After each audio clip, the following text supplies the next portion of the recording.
मेरे प्रिय भाई बहनों, आप सभी को मेरा नमस्कार।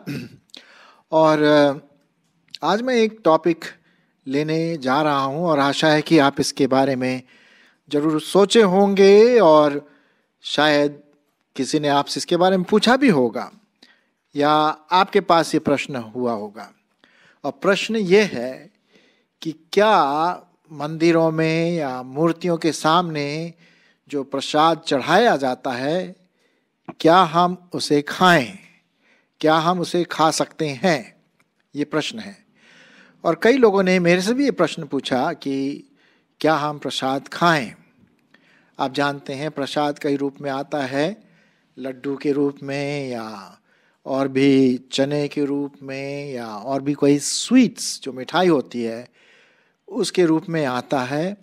और कई बार ऐसा होता है कि बस अगर रुक जाती कहीं मंदिर के सामने या किसी भगवान के मंदिर या पूजा के स्थल पर, तो वो आरती वगैरह चढ़ा करके फिर वो बांट देते हैं थोड़ा सा स्वीट्स।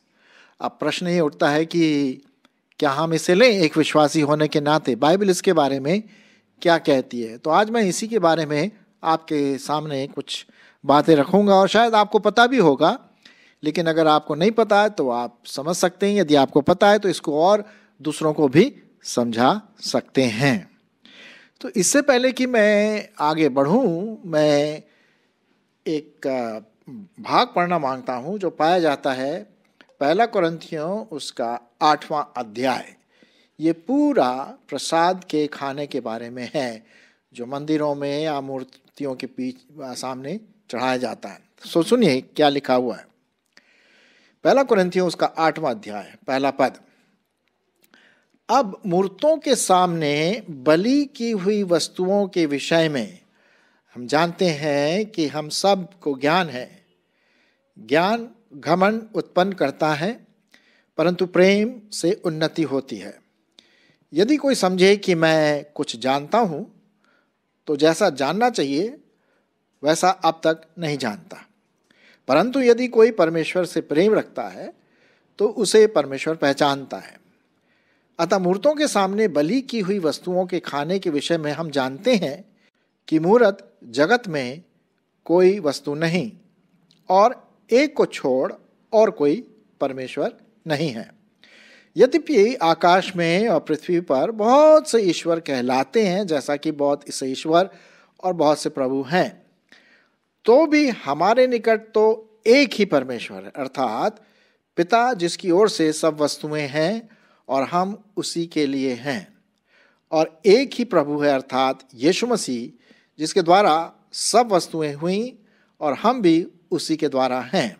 परंतु सबको यह ज्ञान नहीं, परंतु कितने तो अब तक मूरत को कुछ समझने के कारण मूर्तों के सामने बलि की हुई वस्तुओं को कुछ वस्तु समझकर खाते हैं और उनका विवेक निर्बल होकर अशुद्ध हो जाता है।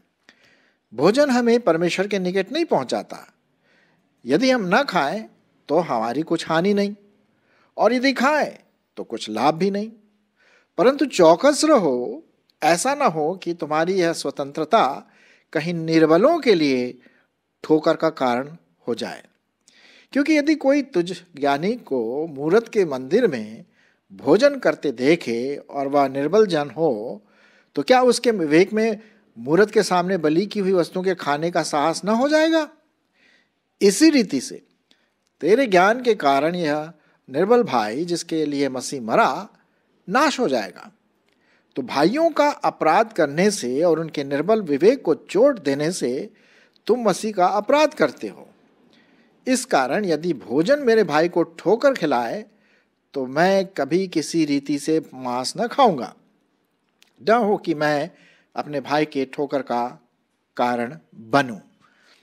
जैसा कि ये लंबा पैसेज है, पूरा अध्याय इसी से संबंधित है।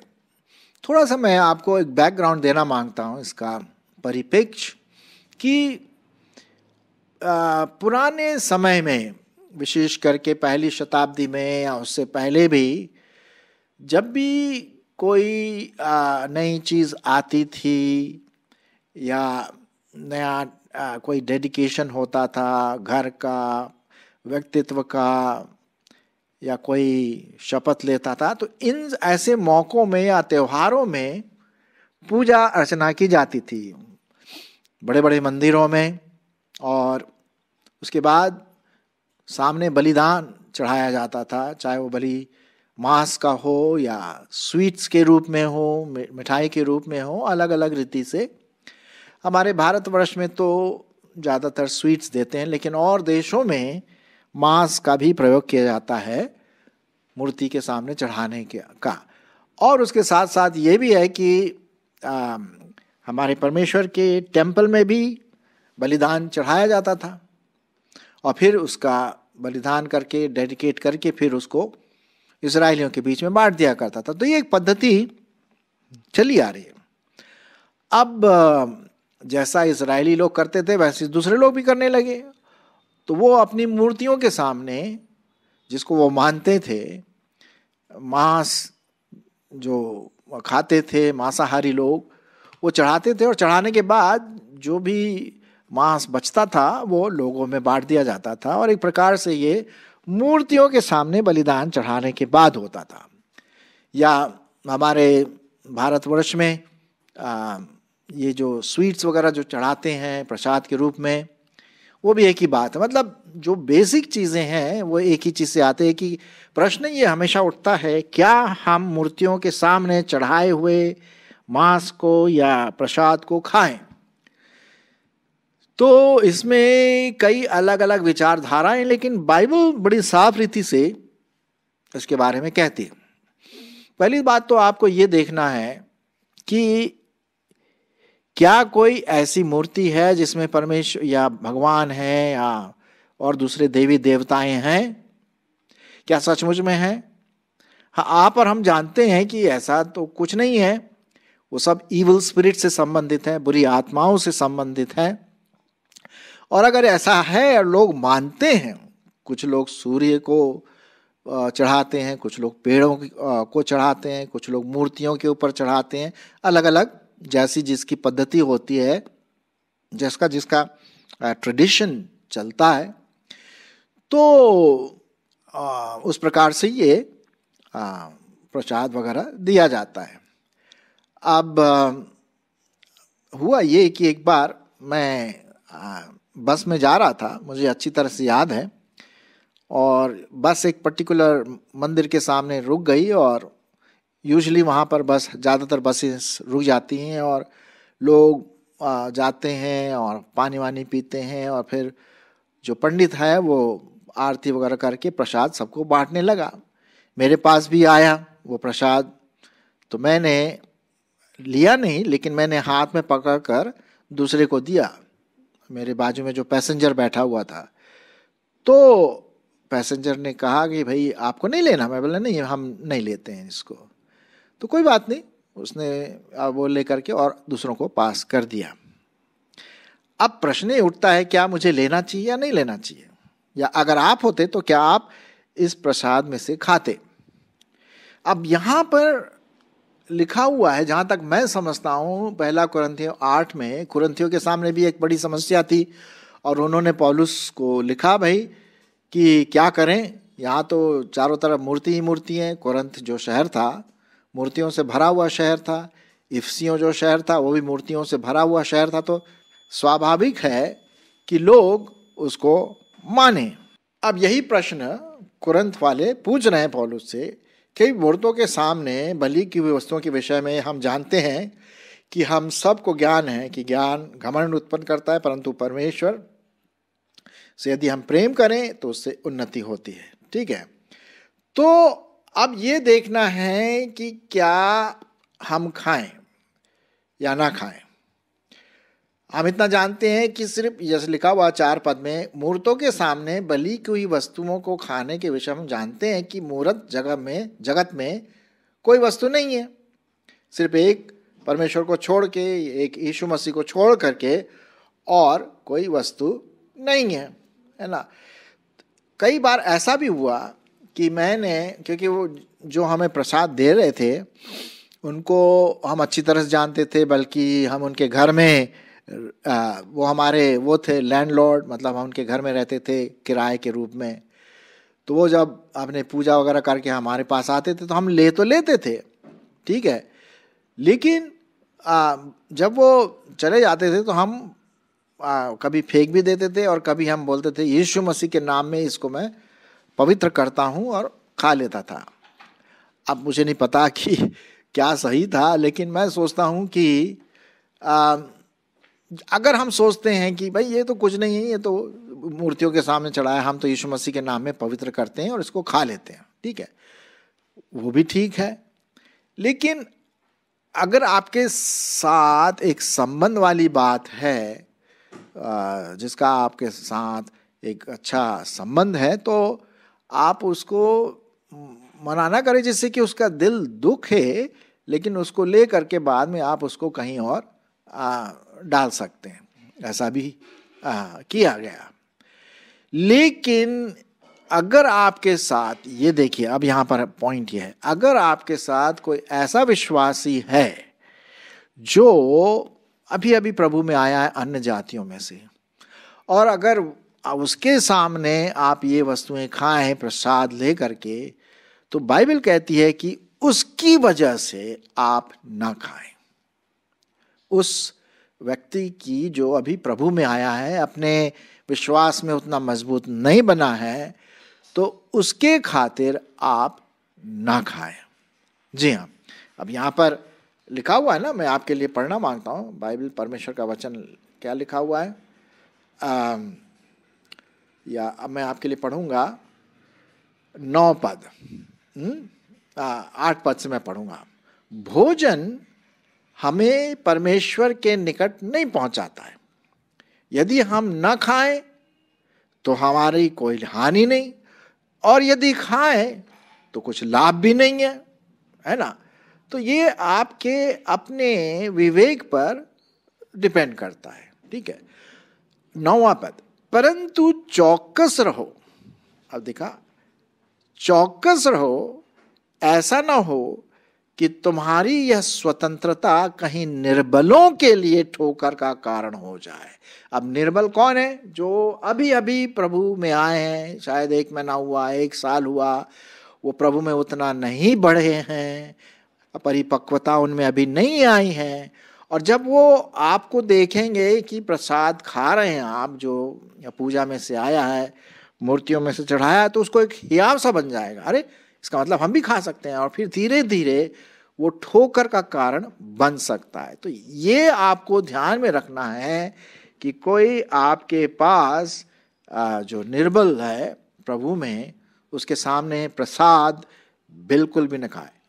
10वां पद देखिए, क्योंकि यदि कोई तुझ ज्ञानी को मूरत के मंदिर में भोजन करते देखे और वह निर्बल जन हो, तो क्या उसके विवेक में मूरत के सामने बलि की हुई वस्तु के खाने का साहस न हो जाएगा? देखिए यहाँ पर बड़ी पौलुस तर्क और वितर्क की बात कर रहा है, ठीक है। तो यहाँ पर ये तर्क ये लगा रहे हैं कि भाई अगर कोई विश्वासी जो अभी अभी प्रभु में आया है और उसका विश्वास उतना मजबूत नहीं है और वो आसानी से गिर सकता है, वो आपको मूरत के सामने खाते हुए देखे तो क्या होगा? उसको ठोकर तो लगेगी। अरे भाई बताइए, मैं तो अभी इसी में से निकला और ये हमारा भाई जो है वो वहीं खाना खा रहा है, तो फर्क क्या है भी हमारी उसमें और मूर्तों के बीच में? तो वो उसके सामने एक बड़ा प्रश्न हो जाएगा और उसके लिए बड़ा ठोकर का कारण बन जाएगा। ये आपको बहुत ध्यान देने की बात है। इसी रीति से तेरे ज्ञान के कारण वह निर्बल भाई जिसके लिए मसीह मरा नाश हो जाएगा। तो भाइयों का अपराध करने से और उनके निर्बल विवेक को चोट देने से तुम मसीह का अपराध करते हो। इस कारण यदि भोजन मेरे भाई को ठोकर खिलाए तो मैं कभी किसी रीति से मांस न खाऊंगा, न हो कि मैं अपने भाई के ठोकर का कारण बनूं। तो जहां तक जो ये निचोड़ है हमारे इस प्रश्न का, वो ये है कि भाई जहां तक हम जानते हैं विश्वासी लोग, मूरत हमारे लिए कोई चीज नहीं है ना, हमारे लिए नहीं है। हम तो प्रभु यीशु मसीह के नाम में सब चीजें लेकर के खाते हैं। अब देखिए ना, अब जब कभी आप जाते हैं दुकान में सामान लेने, तो सवेरे सवेरे दुकान वाला क्या करता है, सब चीज़ों को पहले वो सूर्य को नमस्कार करके या पूजा करके सब चीज़ों को वो पहले उसको चढ़ाता है, अपने जिस देवता को वो मानता है। ठीक है, अब हम सामान लेने जाते हैं, हम तो बोलते नहीं भाई कि तूने क्या इसकी पूजा की, इसकी पूजा नहीं भाई, आपको चाहिए तो ले लो, नहीं चाहिए तो आप जाओ। नहीं है, हम यीशु मसीह के नाम में ये सब चीज़ें ले लेते हैं और हम यीशु मसीह के नाम में उसको पवित्र करते हुए हम उसको खाते हैं। ठीक है, लेकिन अगर जब प्रसाद की बात यहाँ पर आती है तो हमें ये ध्यान देना है कि जो प्रसाद है वो चढ़ाया हुआ है। ये आप परमेश्वर के सामने ये प्रश्न जरूर पूछ के रखें कि क्या मैं इसको, मतलब परमेश्वर आपके विवेक को इसमें सहायता करेगा। पक्की बात है कि एक नए विश्वासी के सामने प्रसाद ना खाएं। क्यों? इससे क्या होगा, उसका विश्वास कमजोर हो जाएगा, वो निर्बल पात्र है और हमें ऐसे लोगों को ऊपर उठाना है, नीचे नहीं गिराना है, ऊपर उठाना है। तो हम जब वो प्रसाद नहीं खाएंगे उसके सामने तो उसका विश्वास क्या हो जाएगा, पक्का और पक्का होता जाएगा। वो चलेगा, हाँ भाई, वो सोचेगा कि ये तो मूर्तियों के सामने है, हमें नहीं लेना चाहिए क्योंकि हमारा जो भाई है उसने नहीं लिया।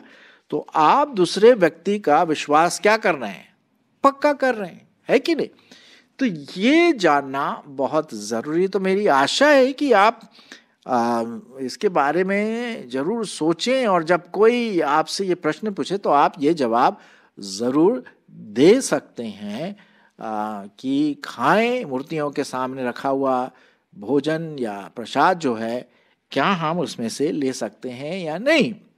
अब लेकिन जो निर्बल है विश्वास में, उनको मैं ध्यान में रखते हुए मैं उसको नहीं लूंगा, उसमें पार्टिसिपेट नहीं करूंगा, उसमें से नहीं खाऊंगा, ताकि उसका विश्वास जो कमजोर है वो प्रभु यीशु मसीह में पक्का बन जाए।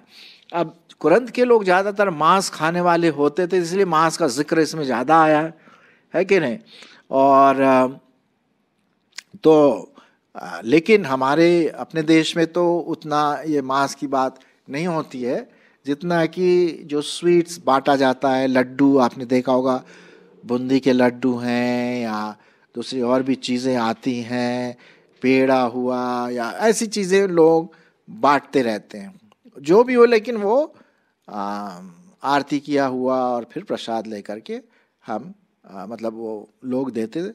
तो हमें इसके बारे में बहुत ध्यान से सोचना है कि क्या इसमें से मैं खाऊं या ना खाऊं। आशा है कि आपको थोड़ा सा इसका ज़रूर उत्तर मिला होगा कि क्या हम ऐसे इसमें से भाग लें ऐसे मूर्ति के सामने। तो मैं फिर से आपके सामने ये पहला कुरिन्थियों उसका 8 अध्याय पढ़ लूँगा, ताकि जो हमने अभी बात किया है वो अच्छी तरह से आपके दिमाग में आ जाए। अब मूर्तों के सामने बलि की हुई वस्तुओं के विषय में हम जानते हैं कि हम सबको ज्ञान है। ज्ञान घमंड उत्पन्न करता है, परंतु प्रेम से उन्नति होती है।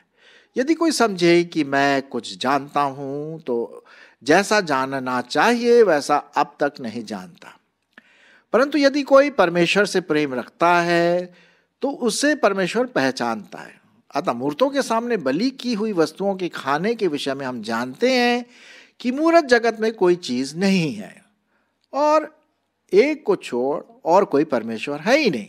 ठीक है, यद्यपि आकाश में और पृथ्वी पर बहुत से ईश्वर कहलाते हैं, जैसा कि बहुत से ईश्वर और बहुत से प्रभु हैं।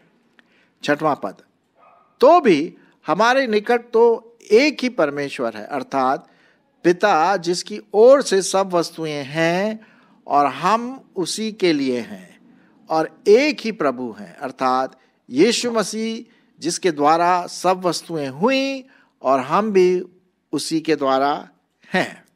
परंतु सबको यह ज्ञान नहीं, परंतु कितने तो अब तक मूर्त को कुछ समझने के कारण मूर्तों के सामने की हुई बलि वस्तुओं को कुछ समझकर खाते हैं और उनका विवेक निर्बल होकर अशुद्ध होता है। भोजन हमें परमेश्वर के निकट नहीं पहुंचाता। यदि हम ना खाएं तो हमारी कुछ हानि नहीं, और यदि खाएं तो कुछ लाभ नहीं। हाँ, परंतु चौकस रहो। 9वां पद, ऐसा ना हो कि तुम्हारी यह स्वतंत्रता कहीं निर्बलों के लिए ठोकर का कारण हो जाए। क्योंकि यदि कोई तुझ ज्ञानी को मूरत के मंदिर में भोजन करते देखे और वह निर्बल जन हो, तो क्या उसके विवेक में मूरत के सामने बलि की हुई वस्तुओं के खाने का साहस नहीं होगा? इसी रीति से तेरे ज्ञान के कारण वह निर्बल भाई जिसके लिए मसीह मरा नाश हो जाएगा। तो भाइयों का अपराध करने से और उनके निर्बल विवेक को चोट देने से तुम मसीह का अपराध करते हो। इस कारण यदि भोजन मेरे भाई को ठोकर खिलाए तो मैं कभी भी किसी रीति से मांस नहीं खाऊंगा, ना हो कि मैं अपने भाई के ठोकर का कारण बनूं। आशा है कि आपको इन प्रश्नों के उत्तर बहुत सरल रूप से और स्वाभाविक रूप से मिल गए होंगे।